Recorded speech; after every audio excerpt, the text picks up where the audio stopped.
Welcome to the Tabletop Gaming Guild podcast. The Tabletop Gaming Guild is all about the experiences and memories that playing games with friends and families can create.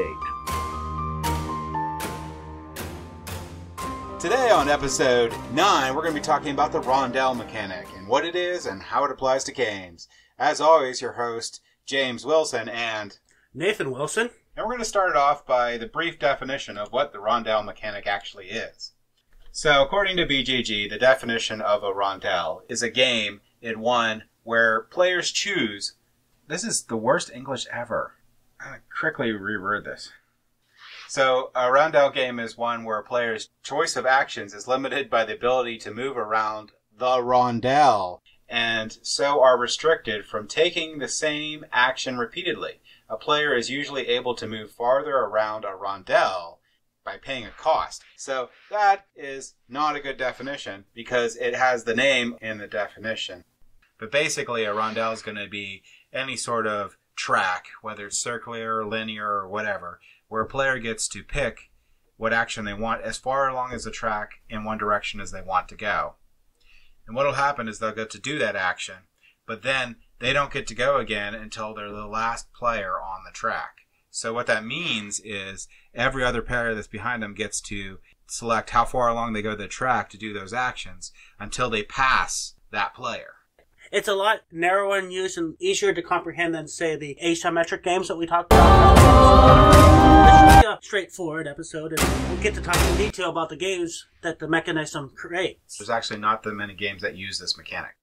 In general, Rondel is used as part of the game, not as main mechanism. But I can talk about one that is specifically the main mechanism, which is Tokaido. In Tokaido, you're a tourist visiting Japan. And during your visit, you want to do all the touristy things. So you want to go to these various locations and do tourist actions. So on the board, you'll have places where you can visit people, or you can go to the spa, or you can go to some beautiful location and do some painting. But each of these locations has only a certain number of spaces on the board that is available. And you can go as far as you want, but then you're jumping over things that you could potentially use. In order to get to the spa and get points for going to the spa, you might have to jump over painting the mountain vista. The further ahead you go, the more chance of the person behind you being able to just take a couple actions before you get to go again. Because again, as the core mechanic works, you don't get to go again until they pass you on the track. So they could have several actions before your next turn. I like Tokaido a lot.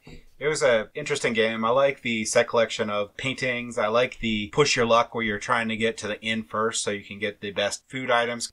After everybody's gotten to the inn, you draw a number of food equal to the number of players, and whoever got to the inn first gets to choose their food first. However, you can never eat the same meal twice, because the whole idea of traveling is trying new things, so why would you want to eat the same meal twice?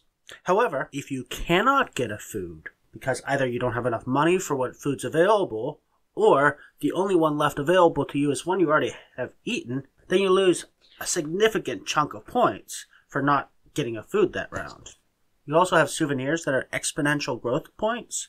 So, for example, if you have just one souvenir, one unique souvenir, it's only worth 1 point. If you have two the same, they're worth 1 point each.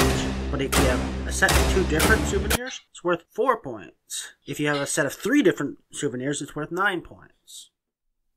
Yeah, I really like that pressuring you into moving along faster because you want to get those points because they're worth a lot. But then the other players are thinking the same thing. So if they see you leapfrogging, or you're trying to get that other piece of the painting so you can finish your mural, they may actually like to leapfrog you to get your painting piece that you need before you, to block you out of points. Whether you go ahead fast enough and get the big points, or you get those couple actions in a row and get a few smaller points, but they may add up to more than those big points. I think Tokaido is a solid game. It actually got a collector's edition. They had little miniatures for each of the players, which is highly unnecessary. But if you really like the game, it can be a little simplistic. It's definitely great for a gateway game. You're trying to get new players into board gaming. This is a good game for that. It's something simple to understand, simple to do. It just doesn't have a huge amount of variety to it. I would consider a leisure game, so you would play that as you just want to play something simpler, but it's still fun. There's also several expansions for it that I have not played yet, so I don't know what that would bring to it. I like Kaido, but I don't think I'd buy any of the expansions for it. This must be something new on BGG. They actually, on the top of it, say that they've actually made a new version of Tokaido called Namaji. Do tell. I don't know anything about this one. I'm just looking at it really quickly. It looks like mainly the same game. They've just kind of had a slightly more interesting map. So it's got islands on the map, and it's got the lines going around the islands, and you're fishing. So you have your nets. The murals are in the form of a bigger fish. So you have a multi-part fish. So I'm not sure how thematically this will work, but it's there. Yeah, like I said, I'm not sure I would want anything past Tokaido. Yeah. That leads me into like another casual game, which I like a lot, is called Patchwork or Patchwork Express by Uwe Rosenberg. That is another pure Rondel. Basically, in Patchwork, you are placing little Tetris pieces in a circle, and then you have a quilt board that you put your pieces in. On your turn, you get to select a Tetris-style piece, and when you buy that piece, there's going to be a time number on it. And that time number is how many pieces on the little turn track that you're going to move your piece. When you move your little piece along, if you pass the other player, that player gets to go now. And if he or she buys a piece that is less time than you, they just keep going and going and going until you pass, and then you get to go. So that's basically the pure concept of a rondel. And the main crux of the game is their button economy. So what ends up happening is at different places along this turn track, there's a little picture of a button. You pass that, you get buttons for every button that you placed on your board. It's very similar to a lot of his other Tetris-style placement games. One of the latest ones that has like a Tetris-style board is going to be Feast for Odin. Baron Park also did it. It's very light, very fast to play. The problem with the game in general would be that it gets very samey, and there's not very much replayability in the game after a while. Played it with my wife probably at least a dozen times, and we just definitely played it out. Uwe definitely had a Tetris era. I mean, he really got into that Tetris theme for a while. Feast for Odin, he had Patchwork, he had Cottage Garden, and he had he had Indian Summer, too. Yeah, that's the one. He gets an idea, and he works that idea and produces several games in that series until he feels like he's got the best he can get out of it. At least that seems to be his MO. He is definitely for taking a game and distilling it down each time. So he takes the feedback from the previous. You can see that definitely from Agricola to Caverna to Feast for Odin. Now, I know I'm in the minority, but I do like Agricola more than any of the other ones. Have you actually played Feast for Odin yet?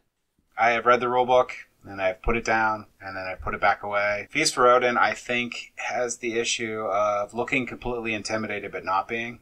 I know that I'm going to love Feast for Odin, but it's missing that element that I want back in there, which was in Agricola, which was the starvation element. You wanted to make the most efficient board as possible, but you also had to mitigate the requirement each round. You couldn't just go nuts and make the perfect area. You had to also balance in there. Actually, it's lost in Caverna, because if you can't feed your people in Caverna, something seriously is wrong. And if you definitely can't feed your people in Feast for Odin, you're not playing right.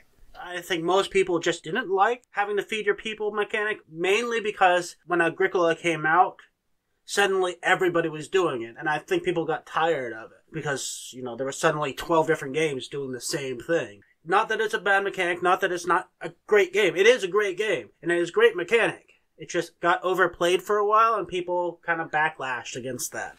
Above all of them, Agricola rewards the most replays. So I don't think that I could teach anyone Agricola, and if I was trying, they could beat me.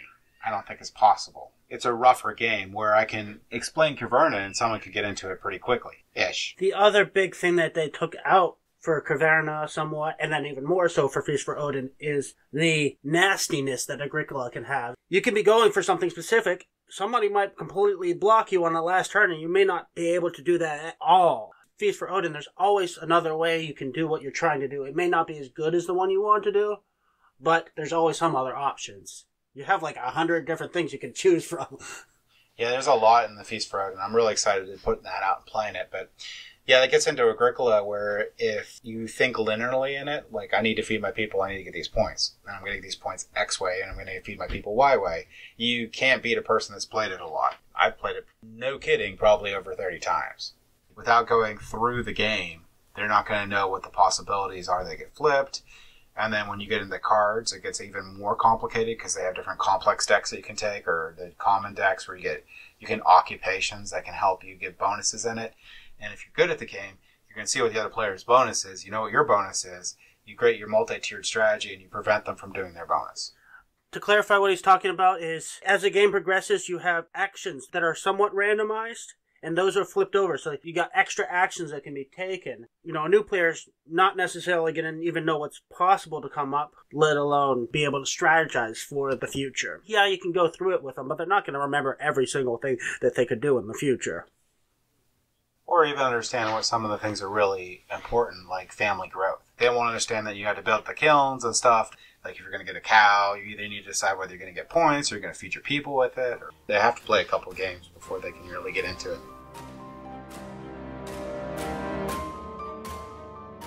Back to Rondel. It's another fairly typical Rondel. It's actually an excellent game by Matt Gertz.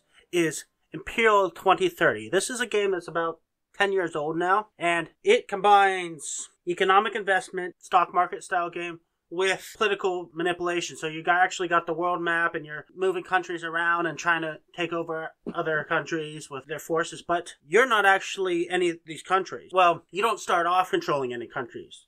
You don't ever own any countries. However, you are an investor in these political powers, and if you have the most investments in a particular company, you then actually can decide what that country's doing on its turn, and who they're attacking or how they're building up. You never really own this country. At any point, somebody else can invest more and then take control of the country. Focus of this game is on the economic part. When you invest, every once in a while, these countries have to pay out to their investors, or if these countries gather taxes, they have to give a certain amount of money that goes to the country, then a percentage of that goes to all their investors.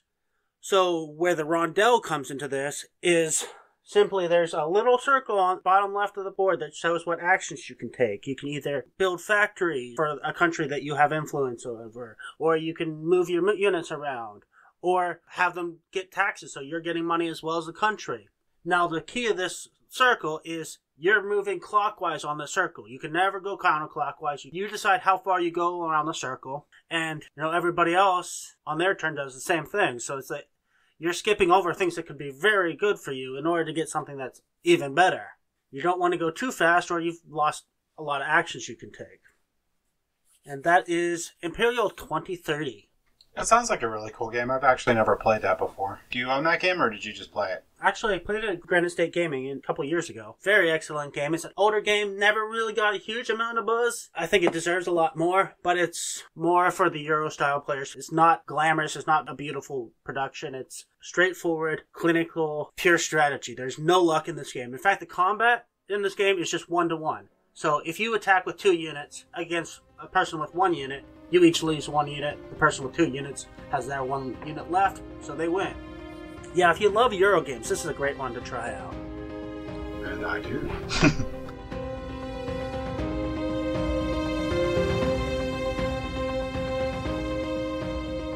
So the game I'm going to talk about is one I'm really excited about. I have not played it yet, but I know you have. And it's actually, looks like it's pretty cheap to get, which is surprising.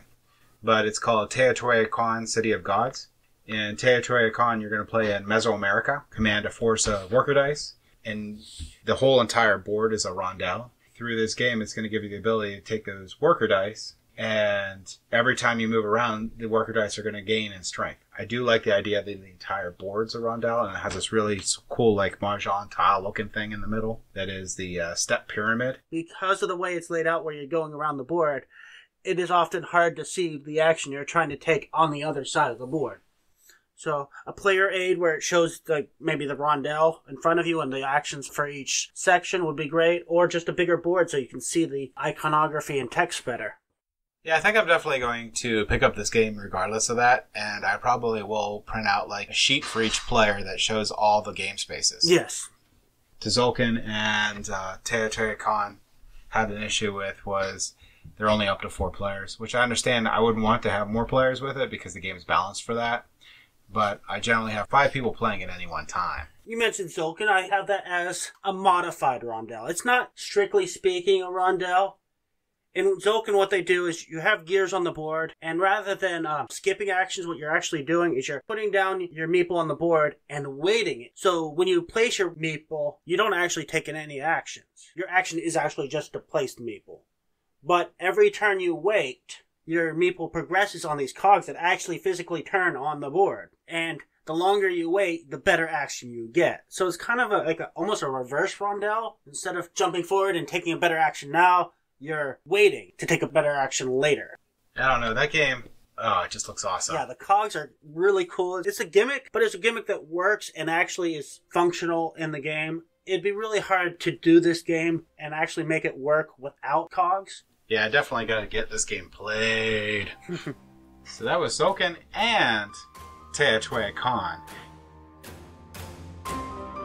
A lot of people associate Terra Mystica with Rondel, which I also feel that's a bit of a stretch, but I can see where they're going. In Terra Mystica, you're a tribe, you're either giants or sorcerers, and you're colonizing the map, and you can terraform the land to have more beneficial land types to your character, and then you're also building, and for every building you have, you're actually taking off your player board, and it reveals some benefit you get every turn for having that building built.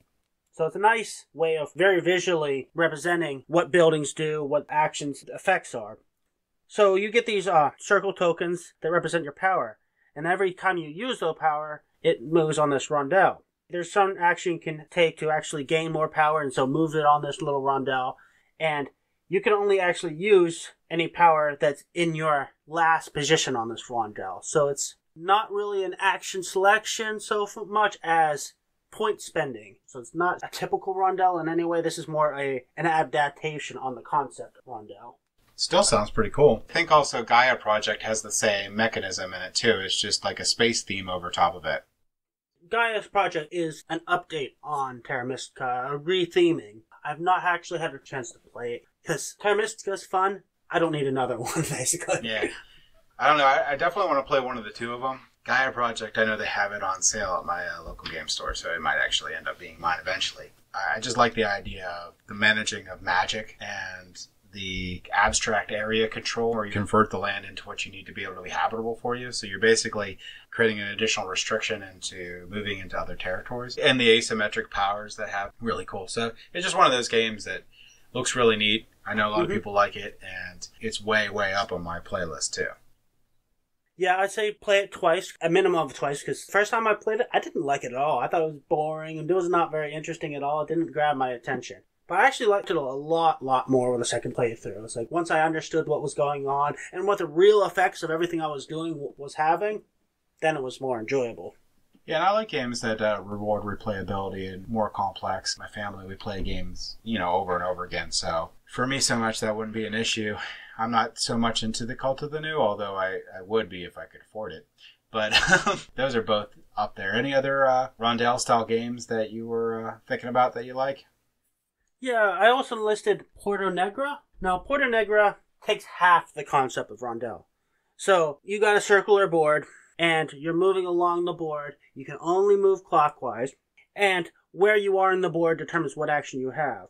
Well, the part of it they leave out is you don't have the element of other characters having multiple turns if you go too far. You simply move around the board, and you actually have to spend more money the further you want to go. But it's still in turn order. It never affects player turns at all. And what you're doing in Porto Negra is building famous Roman structures like a basilica or a cathedral or the Colosseum. And you're going around the board to gather building blocks. And you get points at the end of the game based on how much you've contributed to each of these famous buildings. I believe it was printed by Stronghold Games. And it's one of those games that I see a lot of time on sale, too. So if you like it, it's pretty much pick it up when it's on sale. The most recent version was Stronghold. And the designers are Michael Keisling and Wolfgang Kramer. Yeah, Wolfgang Kramer is pretty popular, and he's a great designer. So I think that pushed that game along a lot, too. So basically, I hope that gives you an idea of what the Rondel mechanism is, a couple of the examples of the games that it uses, and you can determine whether you like that mechanism or not from those games. Then we'll go off into other discussions. Got one game to the table, but it's a good game. Scythe. I'm really always enjoying that. It's slowly crawling up higher on my top 10s. Yeah, Scythe is one of those games that definitely rewards playing it repeated times. There's a lot of nuances in Scythe. I believe it was designed by Jamie Stegmaier, and there's a lot of expansions to it.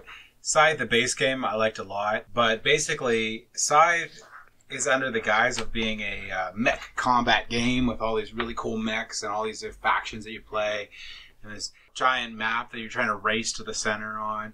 But in reality, Scythe is more of a strategic game than just head-on combat. In fact, combat is generally not one of the main things you want to do. In fact, combat, generally, I wait until the end, if ever, doing any mech combat at all. Yeah, you can have an entire game where nobody does combat at all.